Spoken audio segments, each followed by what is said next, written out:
کارکنوں جن کو ورگلا کر لے کر آئے ہیں، جن کو یہ خواب دکھا کے لے کر آئے ہیں، ان کو آگے، اور خود بلٹ پروف گاڑیوں میں ان کو وہاں پر ہی ان سے تشدد کروایا، ان سے تمام قوانین کی خلاف ورزی کروائی، اسلام آباد کا امن تاہ بالا کرنے کی کوشش کی، اور جب انہوں نے سب کچھ یہ کیا تو اس کے بعد جب موقع آیا تو لیڈر اپنی بلٹ پروف گاڑیوں سے نہ نکلے۔ لاشیں گری ہیں مگر وہ پولیس اور رینجرز کی گری ہیں، شہید ہوئے ہیں اپنا فرض ادا کرتے ہوئے، پولیس والے اور رینجرز والے شہید ہوئے۔ جب ان کی وہ شہیدوں کی لاشیں سڑک پر روندی گئیں بے رحمی سے، وہ پی ٹی آئی نے روندی۔ اس وقت بھی ریاست اور سیکورٹی کے اداروں نے صبر کا دامن نہیں چھوڑا، اور بڑی بہترین حکمت عملی سے، بغیر کسی غصے سے اور ری ایکشن دیے، سب کو وہاں سے بھگایا بھی، اور جن لوگوں نے قانون توڑا ان میں کو بہت سے گرفتار بھی کیا۔ کیا اگر ٹی وی کیمروں میں، اگر موبائل کیمروں میں آپ کے ہتھیار اٹھائے ہوئے نہیں آئے؟ ہتھیار آپ نے اٹھائے ہوئے تھے۔ آپ نے جو گیس کے شیل ہیں وہ نہیں اٹھائے ہوئے تھے؟ ہاں تھے آپ کے پاس۔ مسلح لوگ گیس کے شیل اور وہ تمام اوزار اور ہتھیار جو بڑی سے بڑی رکاوٹ کو ہٹا سکتے ہیں، یہ کوئی تربیت یافتہ فورس کے علاوہ کوئی نہیں کر سکتا۔ اور اس کے بعد سونے پہ سہاگا کہ افغان شہری جو نہ جانے اس پاکستان میں کیا کرنے آئے ہیں، جو اللیگل ہیں ادھر، ان کو بھی ساتھ ملا کر لے کر آئے ہیں اتنی بڑی تعداد میں، وہ تو کیمروں میں نظر آ رہے ہیں۔ آپ کے مسلح لوگ بھی نظر آ رہے ہیں، آپ کے وہ آنسو گیس کے شیل چلانے والے بھی نظر آ رہے ہیں، اور بشرا بی بی پر جو لوگوں کو یہ ترغیب دے رہی ہیں تشدد کی، اور ترغیب دے رہی ہیں حکومت کے خلاف اکسانا، وہ سب کچھ تو سب نظر آ رہا ہے۔ اور یہ کیوں نظر نہیں آیا کہ گولیاں چل رہی ہیں؟ یہ کیوں نظر نہیں آیا کہ کوئی لاشیں گر رہی ہیں؟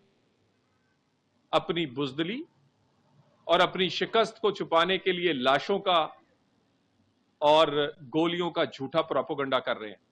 اور میں تو دیکھ کر حیران ہوں، یہ گنڈا پور جیسے لوگوں کو ایسے تقریر کر رہے تھے جیسے کوئی بڑے فاتح ہیں، انقلاب لے کر آئے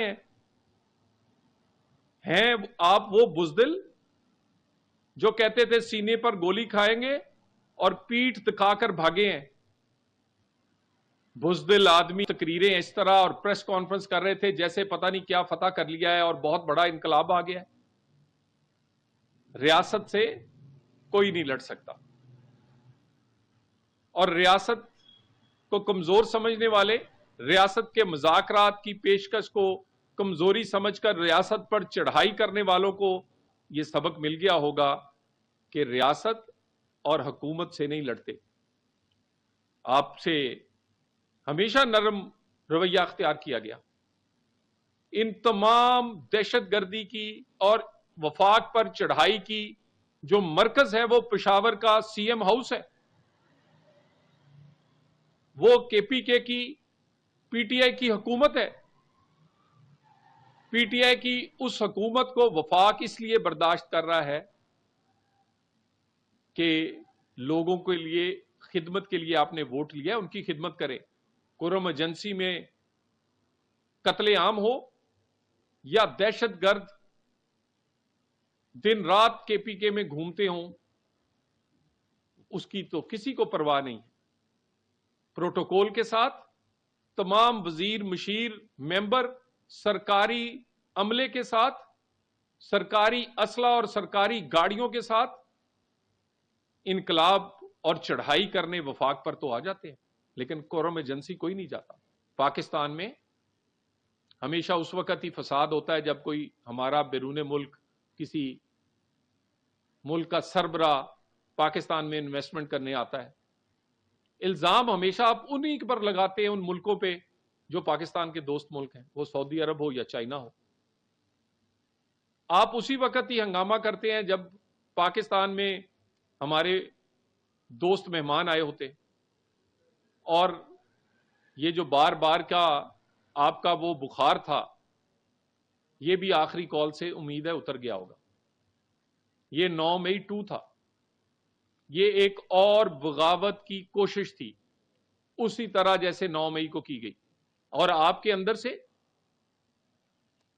جو سیاسی سوچ رکھنے والے ہیں وہ علیحدہ ہوتے جا رہے ہیں، وہ خاموش ہوتے جا رہے ہیں. پورے پنجاب سے آپ کے لیے کوئی نہیں نکلا، بلوچستان اور سندھ سے کوئی نہ آ سکا. صرف کے پی کے سے سرکاری پروٹوکول ملازمین سمیت سرکاری گاڑیوں اور وسائل سے مالا مال ہو کر آپ نے وفاق پر چڑھائی کی، صرف کے پی کے سے. اسی بشرا بی بی نے بانی پی ٹی آئی کو حکومت کے ہوتے ہوئے بھی یہ ان کے لیے بدنامی کا باعث بنی. گوگی پنکی نے جس طرح پنجاب لوٹا، اور اس کو اور گنڈا پور کو بانی پی ٹی آئی جب تک وکٹم ہے ان کو فائدہ ہے، یہ وکٹم کارڈ کھیلتے رہیں گے.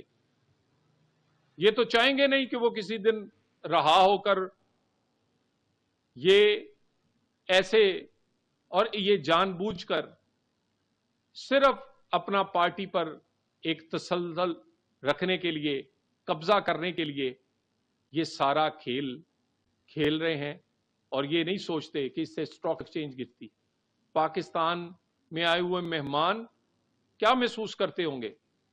پاکستان کی معیشت سے لے کے پاکستان کے جو مخالف اور دشمن ہیں وہ خوش ہوتے ہیں. سیاست کریں، لیکن سیاست کریں، انتشار اور فساد نہ کریں.